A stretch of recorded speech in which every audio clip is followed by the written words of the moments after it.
Sperm count లోగా ఉంది అనగానే చాలామంది మేల్స్‌కి మాస్కులినిటీ తగ్గింది అనుకుంటారండి.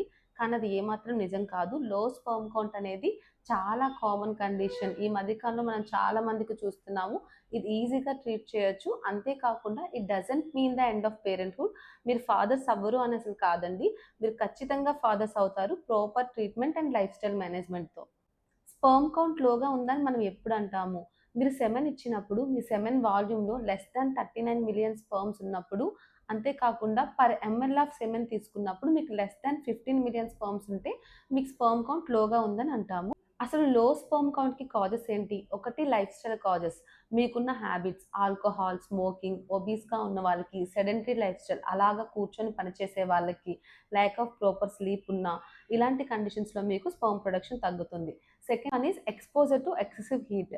హాట్ క్లైమాటిక్ కండిషన్స్‌లో వర్క్ చేసేవాళ్ళు, టైట్ అండర్‌వేర్ వేసుకున్న, ఎక్కువగా ల్యాప్‌టాప్స్ ల్యాప్ మీద పెట్టుకొని యూజ్ చేసిన, ఎక్కువగా ఫోన్స్ పాకెట్స్‌లో పెట్టుకున్న, hot water baths, steam baths చేసిన, ఇలాంటి వాళ్ళకి స్పెర్మ్ ప్రొడక్షన్ తగ్గుతుంది.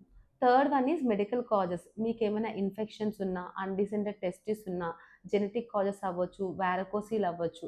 Fourth one is drugs. కొంతమంది క్యాన్సర్ ఉన్నప్పుడు కీమోథెరపీ, రేడియోథెరపీ ట్రీట్మెంట్స్‌కి వెళ్తూ ఉంటారు. సో, ఆ డ్రగ్స్ ఎఫెక్ట్ అనేది స్పెర్మ్ ప్రొడక్షన్ మీద పడుతుంది. సో, మీరు ముందుగానే డాక్టర్‌ని కన్సల్ట్ అయ్యి సెమెన్ ఫ్రీజింగ్ చేసుకోండి. And fifth one is hormonal imbalances. Diabetes ఉన్నవాళ్ళు, థైరాయిడ్ ఉన్నవాళ్ళు, లో టెస్టోస్టెరాన్ ఉన్నవాళ్ళు వీళ్ళందరికీ స్పెర్మ్ ప్రొడక్షన్ ఎఫెక్ట్ అవుతుంది. లో స్పెర్మ్ కౌంట్ ఉన్నప్పుడు మీరేం చేయాలి? ట్రీట్మెంట్ అనేది మెయిన్‌గా మీ చేతిలోనే డిపెండ్ అయ్యి ఉందండి. మీరు డాక్టర్‌ని కన్సల్ట్ అయ్యి ప్రాపర్ ట్రీట్మెంట్ తీసుకోండి. దాంతో పాటు మెయిన్‌గా మీరు చేయాల్సింది లైఫ్ స్టైల్ మేనేజ్‌మెంట్. మీకు ఆల్కహాల్, స్మోకింగ్ లాంటి హ్యాబిట్స్ ఉంటే అవి మానేయండి. ఎక్కువగా స్ట్రెస్ తీసుకునే వాళ్ళు స్ట్రెస్ ఫ్రీ అవ్వడానికి వేరే యాక్టివిటీస్‌లో ఇన్వాల్వ్ అవ్వండి. ఒబీస్‌గా ఉన్నవాళ్ళు రెగ్యులర్‌గా ఎక్సర్సైజ్ చేయండి. బ్యాలెన్స్‌డ్ డైట్ తీసుకోండి. ఎక్సెసివ్‌గా హీట్ ఎక్స్‌పోజర్ ఉన్న వాళ్ళు అది తగ్గించుకోండి. అండ్ కీమోథెరపీ, రేడియోథెరపీ లాంటి ట్రీట్మెంట్స్‌కి వెళ్ళేవాళ్ళు ప్రియర్‌గానే డాక్టర్‌ని కన్సల్ట్ అయ్యి మీరు మీ సెమెన్ ఫ్రీజింగ్ చేసుకోండి.